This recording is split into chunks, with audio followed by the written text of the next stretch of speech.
Hi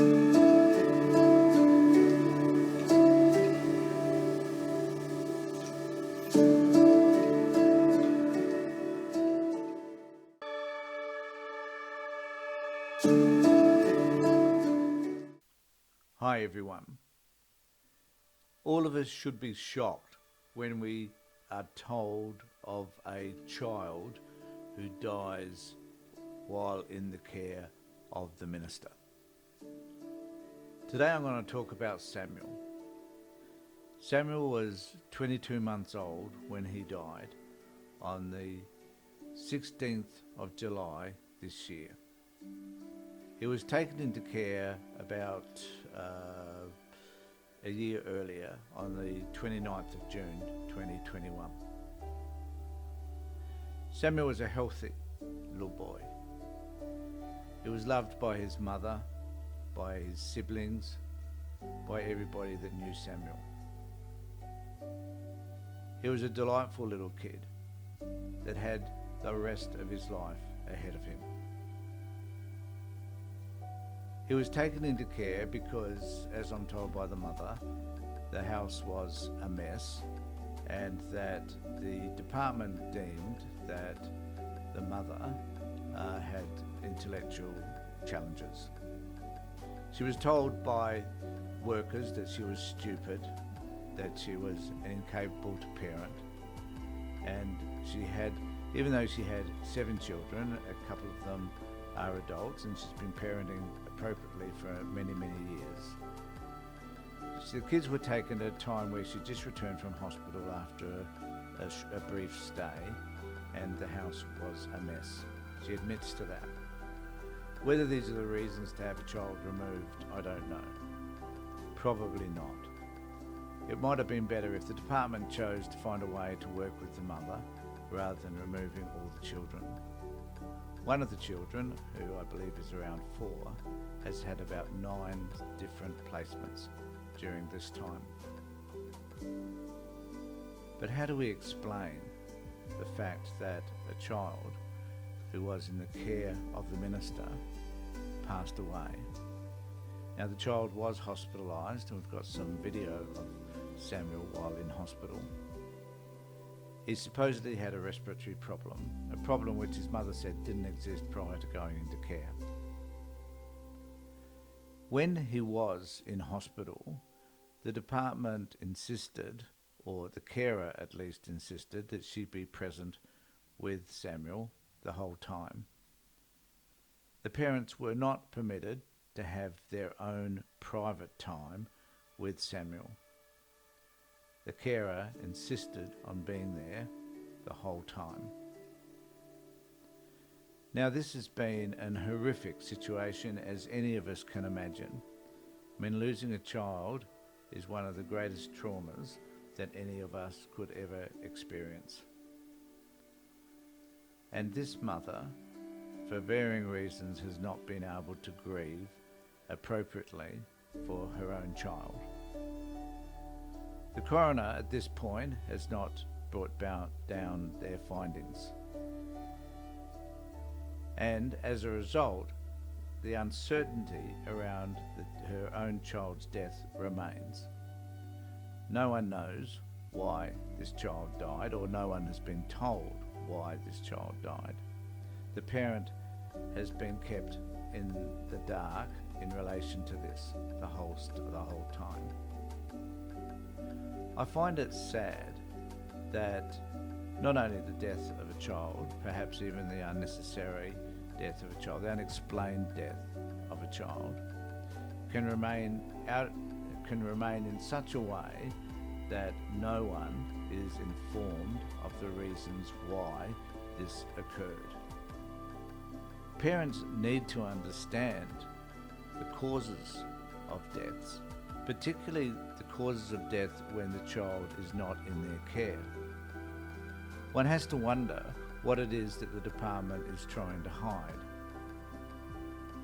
and how they can possibly attempt even to blame a parent for a child's death when the child had been in their care for a period of around 12 months. We see far too often situations where children are placed in the care of the minister and pass away. We see too many cases where children are pronounced dead when taken to hospital, when the department knew about the family conditions and chose to do nothing. I appreciate that it sometimes seems like a two-edged sword, but if the department is there to care for children, to ensure that they're safe, then surely they should take whatever measures they can to provide safety for those children so they don't wind up in hospital and sometimes die. The department in this case, in New South Wales, have dismissed the parents' rights to grieve, to do what they can to move on from the tragedy that has occurred to all of them. The children who are the siblings of Samuel have also not had the opportunity to grieve appropriately. The children themselves are angry for being in care. They don't understand what's happened to them. They don't understand why they're in care. And they certainly are being treated inappropriately by carers and the department. It is a catastrophe. It is to understand that these children have received a number of traumas. The trauma of being removed from care, from the care of their parent. The trauma of being placed over and over again in different placements. The trauma of being separated from each other. The trauma of losing a sibling. Now, to what degree the department is concerned about all these traumas for these children is unknown. But I've often had the notion, the feeling, if you like, that very little gets done to address the traumas that these children have experienced. And I can certainly tell you that nothing is being done to address the trauma of the parent who has lost this child. Samuel needs to be remembered for the courageous little boy that he was.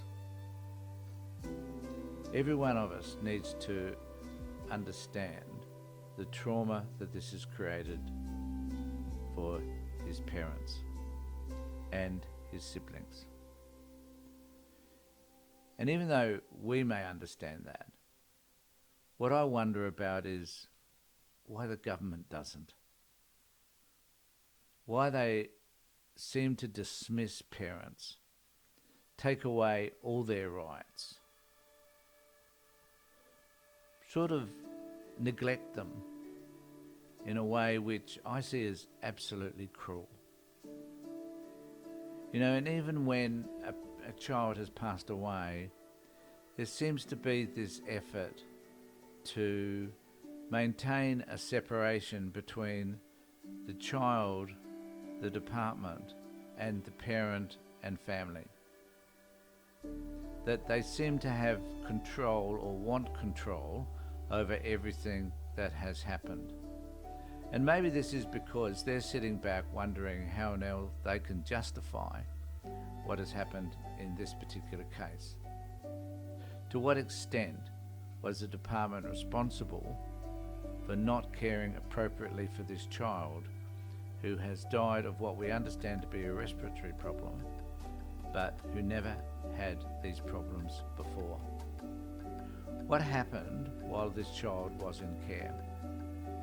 Because I can assure you that had this child not been in care, but was with the parents, found itself in hospital, had a physical ailment which brought about the child's death, the department would be making an inquiry into why this child wound up in hospital in the first place.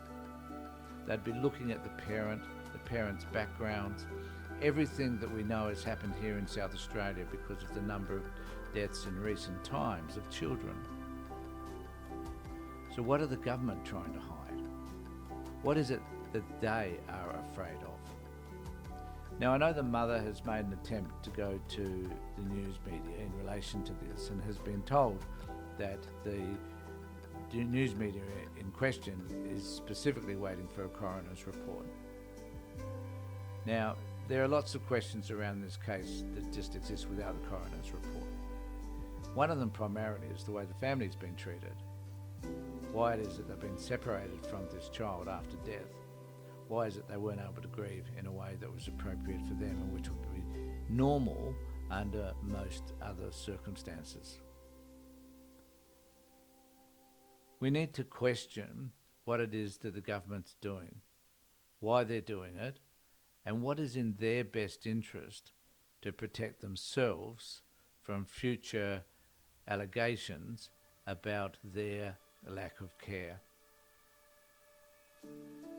When it happens to somebody else, it seems to be a different story. But when it happens to them, the department, they hide behind the law, they hide behind their own legislative rights in terms of keeping parents away from kids.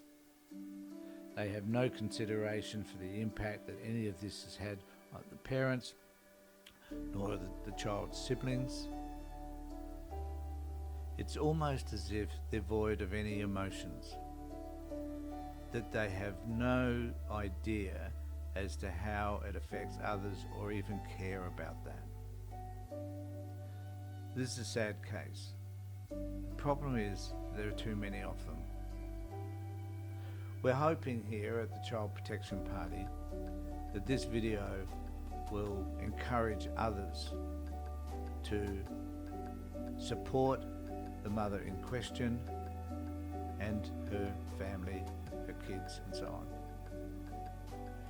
We are hoping that the department will find a way to take these matters more seriously than they are in terms of addressing the emotional distress that this causes the family. We'd like you to be able to comment about what you think about this video and about the death of little Samuel. This hasn't made it to the media. It's not being discussed openly in public until now. What do you think? If you're watching this on YouTube, we'd like you to subscribe and ring the bell for further notifications. We'd like you to comment, and we'd like you to, if you can, and if you find that it's necessary, we'd like you to tell your story, as has this mother to us, so that we can make these stories public. Because it's in the public interest for you to understand what the government is and is not doing, how they are protecting or not protecting children. We appreciate that there are many times when kids need to be removed, but a lot of the time it is more important for the department or for the government itself to find ways to work with families so that things like this, so that traumas like this are not caused. We don't know whether Samuel could have lived had this situation been different. We don't know, and we're not making an accusation that the carer or anybody else was responsible for this child's death. What we do know is simply that we don't have enough information, and we do need to wait for the coroner's report to come out. But I can tell you this, that the way the department has treated this woman is appalling. As a social worker, to hear of the ways she has been referred to by other social workers, by the comments that have been made to her about the way they view her, is disgusting. On top of the fact that she's just lost a child, to be told the terrible things that they've told her, to provide very little support for her through this time, is about as neglectful as you can get. And social workers who behave in that way should be ashamed of themselves. Please subscribe to this channel. ring the bell for further notifications. And we look forward to catching up with you next time. Take care, look after yourselves, and be safe.